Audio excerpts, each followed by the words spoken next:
Ministry of textiles government of India अभी recently मुझे जो है एडिशनल चार्ज दिया गया है कारपेट एक्सपोर्ट प्रमोशन काउंसिल का चेयरमैन के लिए। तो उसी के संदर्भ में मैं आज कल जहाँ पे आया था मैं वाराणसी में, और आज हम जा रहे हैं वहाँ पे भदोई में।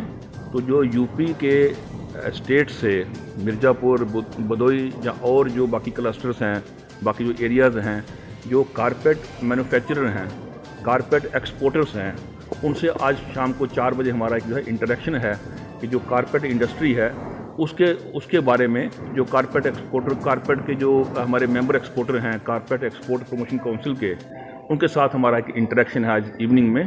तो उसके लिए आपके यहाँ आए हैं। तो बनारस कारपेट का एक बहुत बड़ा हब माना जाता है, और देखा जाए तो यहाँ की कारपेटें विदेशों तक धूम मचाई हुई है। तो अब इसको किस तरह से और नया धार देंगे आप? ये हमेशा ही जो कारपेट इंडस्ट्री है वो उसके लिए मिर्ज़ापुर, भदोई, वाराणसी, आगरा, जो यूपी के डिफरेंट जो क्लस्टर्स हैं, उनका एक बड़ा रोल रहा है कारपेट मैन्युफैक्चरिंग इंडस्ट्री को आगे ले जाने में। और ये एक जो हमारी जो इंडियन इकॉनमी है उसका एक बड़ा हिस्सा है, और इसमें एक बड़े पैमाने पे जो एम्प्लॉयमेंट है, जो रोज़गार है, वो इसमें जनरेट होता है।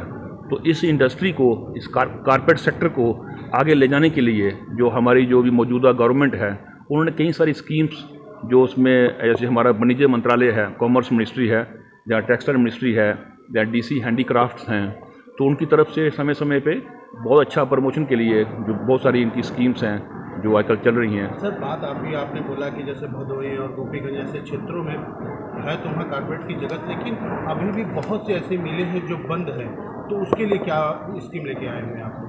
नहीं, अभी इस समय कोई ऐसी स्कीम नहीं लेके आए हैं। जो मेरे पास जो काम था पिछले 3 साल से 4 साल से एज ए वाइस चेयरमैन और chairman woollens export promotion council का, और साथ में मुझे भी अतिरिक्त जो इसका एडिशनल चार्ज दिया गया है। अब इसके लिए जो इवेंट्स हैं और इसका जो एक्सपोर्ट का प्रमोशन जो है उसे कैसे इसको और इन्हांस किया जाए, और जो मौजूदा जो गवर्नमेंट है, आपने देखा कि पिछले जो अभी दौर में जैसे आदरणीय हमारे प्रधानमंत्री जी हैं, उनका एक वो विज़न रहा 5F का, कि farm to fibre, fibre to factory, factory to fashion, and fashion to foreign. यानी कि पूरा एक सप्लाई चेन जो है, एक मैन्युफैक्चरिंग चेन जो है, वो एक उसे, जैसे हमारा वूल का कारपेट होता है, जहाँ कॉटन उसमें सारा मिक्स होता है, जहाँ सिल्क उसमें मिक्स होता है, जहाँ उसकी ऐसे हम लोग उसे ब्लेंड्स करते हैं। तो जो हमारा जो उत्पादन होता है उसमें जो हमारा फार्म लेवल पे, शी फार्म लेवल पे या एग्रीकल्चर लेवल पे, उसको एक लिंक करना है एक्सपोर्ट के साथ। उसको एक पूरी एक चेन जो है वो उसके ऊपर एक जो है काम चल रहा है 5F पे। और इसी संदर्भ में अभी रिसेंटली जो दिल्ली में जो भारटेक्स हुआ है, ये एक सक्सेसफुल एक इवेंट रहा। भारटेक्स बहुत बड़ा इवेंट था, अराउंड जो है कोई अराउंड 3000 के आसपास जो टेक्सटाइल इंडस्ट्री के जो एंटरप्रेन्योर थे, एक्सपोर्टर्स थे, उन्होंने दिल्ली में अपना यशोभूमि में और भारत मंडपम में उन्होंने पूरा इंडस्ट्री की पूरी जो वैल्यू चेन जो है, मैन्युफैक्चरिंग चेन जो है, उसको वहाँ पे उन्होंने प्रेजेंट किया, और आदरणीय प्रधानमंत्री जी ने उसका उद्घाटन किया। और उनका जो भाषण सुना हमने, उनकी जो स्पीच थी, बड़ा मोटिवेशनल स्पीच थी। और आदरणीय पीयूष गोयल जी हमारे कॉमर्स मिनिस्टर हैं, उन्होंने बड़ी डेडिकेशन से, बड़ी उसको मेहनत से, और सभी जो अराउंड हमारी जो 11 एक्सपोर्ट प्रमोशन काउंसिल्स हैं जो टेक्सटाइल बेस्ड हैं, जिसमें कॉटन है, सिल्क है, वूल है, कारपेट है, हैंडीक्राफ्ट है, सभी जो है मैन मेड फाइबर भी है, और सभी पूरी 11 EPCs जो एक्सपोर्ट प्रमोशन काउंसिल्स हैं, उनका उन्होंने एक कंसोर्टियम बना के और इंडस्ट्री को ही उसकी जिम्मेदारी दी। और इंडस्ट्री में ही जो उसमें डिफरेंट EPCs थी, तो उन्होंने मिलकर इस इवेंट को सक्सेसफुल किया। तो ये इवेंट जो है डेफिनेटली एक जो है ये वाला सक्सेस, ये जो इवेंट जो है, ये इसका एक टर्निंग पॉइंट होगा आगे एक्सपोर्ट इन्हांस करने में। तो ये एक सक्सेसफुल स्टोरी जो मैं आपको बता रहा हूँ पिछले 4-5 साल की जो है इसकी, तो रियली सच में इसको जो है एक्सपोर्ट को हमें इन्हांस करने के लिए इसमें रहेगा। जैसे हमारा टारगेट बनाया हमारे आदरणीय प्रधानमंत्री जी ने कि 2030 तक जो है हमको 1 ट्रिलियन जो एक्सपोर्ट करना है, we have 1 trillion export target, यानी कि 1000 बिलियंस USD। तो उसके ऊपर पूरा एक रोड मैप बनाया है सभी EPC जी ने, सभी ट्रेड बॉडीज ने। जो मीटिंग होगा उस पर क्या मुख्य बिंदु होंगे जो 4 बजे आपकी मीटिंग होगी?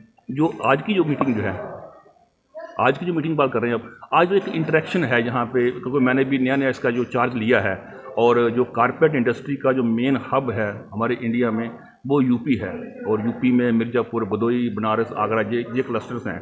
तो आज मुझे इंडस्ट्री के साथ मुझे एक इंटरेक्शन करना है कि उनके कुछ इश्यूज़ हैं जो मौजूदा टाइम पे वो कैसे, उसमें क्या क्या इश्यूज़ हैं, कैसे उनको रिजॉल्व किया जाए, उनको मैं गवर्नमेंट के जो प्लेटफॉर्म पे कैसे उसको मैं लेके जाऊं, और उसको उन इश्यूज़ का कैसे समाधान हो, ताकि हमारी जो कारपेट की एक्सपोर्ट इंडस्ट्री है, जो हमारा टारगेट है जो 2030 का, वो हम पूरा कर सकें। होते हैं नेशनल लेवल पे, इंटरनेशनल लेवल पे, उन इवेंट्स में हमारी जो भागीदारी जो है वो और अच्छे तरीके से हो।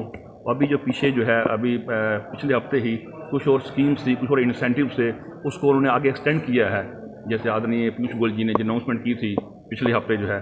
और जो आगे का जो प्रमोशन जो है उसका मेन हमारा ये फोकस है कि इंडिया का जो पार्टिसिपेशन है इंटरनेशनल लेवल पे वो बड़े पैमाने पे हो, बड़ी मात्रा में हो, और वो विजिबिलिटी हो उन इवेंट्स में, उन इंटरनेशनल ट्रेड फेयर्स में, ताकि जो इंडिया का जो प्रोडक्ट है उसके तरफ दुनिया का जो ध्यान जो है आकर्षित हो, और हमारा एक्सपोर्ट बढ़े।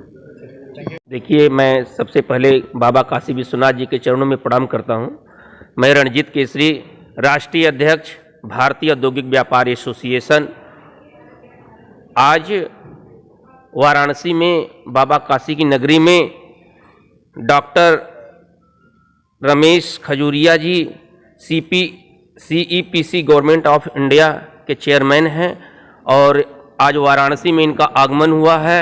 उसके बावजूद हमारे भारत के मिनिस्टर आदरणीय पीयूष गोयल जी ने भी इनको अतिरिक्त चार्ज दिया है। मैं अपने चेयरमैन साहब डॉक्टर रमेश खजूरिया जी को बहुत बहुत धन्यवाद देता हूं, आभार प्रकट करता हूं कि इनको इतना बड़ी जिम्मेदारी देश के में मिला हुआ है व्यापारियों के हित के लिए, और मैं इनके उज्जवल भविष्य की कामना करता हूं। और मैं आश्वस्त करना चाहता हूं कि भारतीय औद्योगिक व्यापार एसोसिएशन आपके लिए जहां भी सहयोग की जरूरत पड़ेगी आपके साथ खड़े हैं। और मैं एक आग्रह और निवेदन करना चाहता हूं कि अब जो है चुनाव का भी समय आ चुका है, तो मैं भारत के यशस्वी प्रधान